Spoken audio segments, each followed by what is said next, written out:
बिहार का सियासी पारा चढ़ता ही जा रहा है। गठबंधन से दल छिटक रहे हैं, जिसकी वजह से कई पार्टियों का सियासी गणित गड़बड़ा रहा है। एलजेपी के अलग चुनाव लड़ने के ऐलान से जेडीयू की टेंशन बढ़ गई है, क्योंकि एलजेपी अब जेडीयू के खिलाफ चुनाव में अपने उम्मीदवार उतारेगी। बिहार में सीटों के समीकरण ने कई सारे साथियों को अलग थलग करवा दिया और अब सब अपना सियासी गणित बिठाने में जुटे हुए हैं। इसी खींचतान में महागठबंधन से कई दलों ने किनारा कर लिया और यही हाल एनडीए में भी दिख रहा है।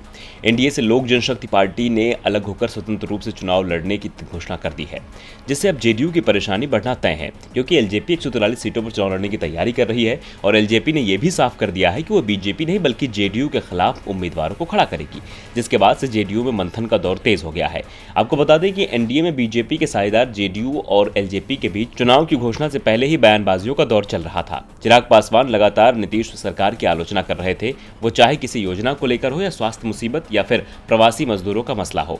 वहीं जेडीयू ने एलजेपी की लगातार आलोचना से चिढ़कर कहा कि उनका गठबंधन बीजेपी के साथ है, न कि एलजेपी के साथ। बिहार चुनाव में एनडीए से एलजेपी के हटने से आहत जेडीयू के कुछ नेताओं ने बीजेपी से मांग की है कि पासवान की पार्टी को गठबंधन से हटा दिया जाए। इस मामले में जेडीयू के वरिष्ठ नेता और बिहार विधान परिषद के पूर्व उपनेता असलम आजाद ने कहा कि आप एक समय में दो नावों की सवारी नहीं कर सकते, ये विनाशकारी होगा। साथ ही उन्होंने एलजेपी को तुरंत एनडीए और रामविलास पासवान को मंत्री पद से हटाने की मांग कर डाली। वहीं एलजेपी ने गठबंधन छोड़ने का कारण बताते हुए कहा था कि जेडीयू से उनके राज्य स्तरीय वैचारिक मतभेद हैं और साथ ही कहा था कि बिहार विजन डॉक्यूमेंट को लागू करना चाहते हैं, जिस पर जेडीयू के साथ सहमति नहीं बनी थी।